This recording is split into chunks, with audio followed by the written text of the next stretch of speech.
कभी ना कभी ये महसूस जरूर किया होगा है ना कि कोई मुस्कुरा तो रहा है पर अंदर से खुश नहीं है। कोई मुंह पे तो तारीफ कर रहा है लेकिन उसके मन में कुछ और ही चल रहा है। हम अक्सर उस नकली मुस्कान को ही सच मान लेते हैं और बस यही शब्दों और सच्ची भावनाओं के बीच एक गैप आ जाता है। तो फिर असली सवाल ये है कि पता कैसे चले कोई सच बोल रहा है या सिर्फ अच्छी एक्टिंग कर रहा है।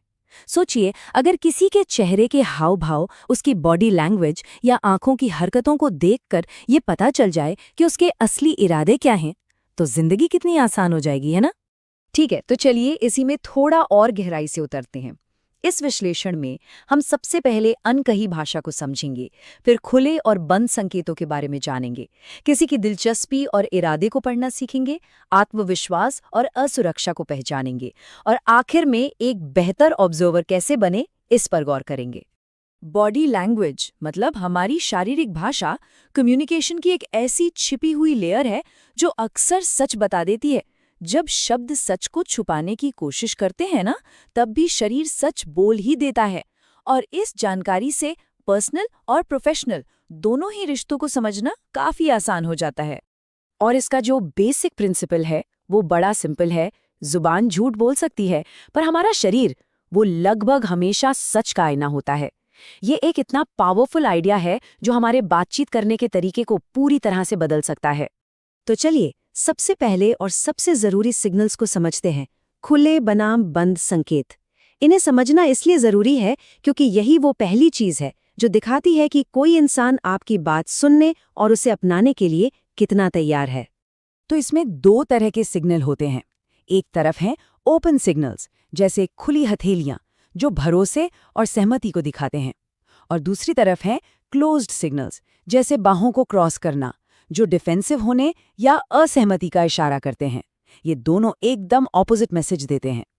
जैसे सोचकर देखिए, जब कोई अपने हाथ खोलकर बात करता है तो ये भरोसे का एक सिग्नल है।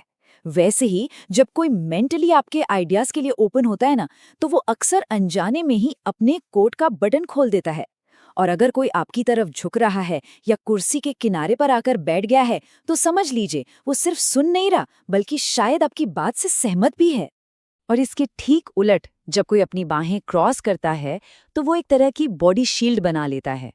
ये एक ऐसा कवच है जिसे लोग अनजाने में तब पहन लेते हैं जब वो असहमत या अनकंफर्टेबल महसूस करते हैं।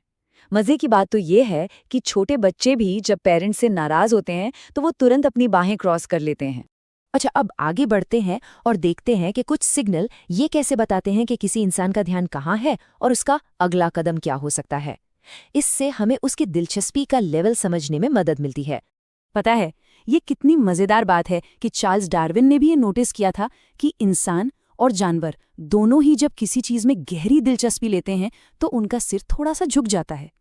लेकिन इसके उलट, अगर किसी का शरीर या पैर दरवाजे की तरफ है तो ये एक साफ सिग्नल है कि वो अब यहाँ से निकलना चाहता है। और कमर पर हाथ रखना, ये तैयारी और कॉन्फिडेंस दिखाता है, बिल्कुल एक एथलीट की तरह जो मैदान में उतरने के लिए तैयार खड़ा हो। लेकिन तब क्या होता है जब कोई कुछ छिपा रहा हो, कोई झूठ बोल रहा हो? हमारा शरीर किसी झूठ या राज को कैसे सामने लाता है? कुछ ऐसे सिग्नल होते हैं जो शक पैदा करते हैं और ये बताते हैं कि सामने वाला पूरी तरह ईमानदार नहीं है।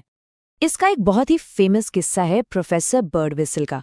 हुआ यूं कि एक स्टूडेंट ने अपनी नाक को रगड़ते हुए उनकी किताब की बहुत तारीफ की। प्रोफेसर तुरंत समझ गए कि वो झूठ बोल रहा है।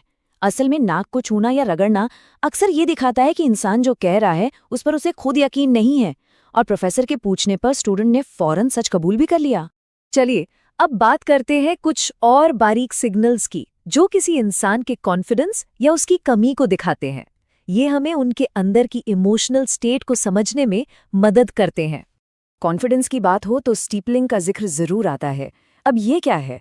ये एक ऐसा जेस्चर है जिसमें उंगलियों के सिरे एक दूसरे को छूकर एक चोटी या शिखर जैसी शेप बनाते हैं। जब कोई ऐसा करता है तो वो बिना कुछ कहे ये जता रहा होता है कि वो जो कह रहा है उस पर उसे पूरा भरोसा है। और मजे की बात यह है कि इसमें भी दो टाइप होते हैं। जब हाथ ऊंचे रखकर स्टीपल बनाया जाता है तो ये ज्यादा अधिकार और कॉन्फिडेंस दिखाता है, जैसे कोई बॉस बात कर रहा हो। और जब हाथ नीचे या कोद में रखकर ऐसा किया जाता है तो एक कॉन्फिडेंस का एक शांत और सटल सिग्नल होता है। कहा जाता है, स्टेटस जितना ऊंचा, स्टीपल उतना ही ऊंचा। कॉन्फिडेंस दिखाने के और भी कई पावरफुल तरीके हैं।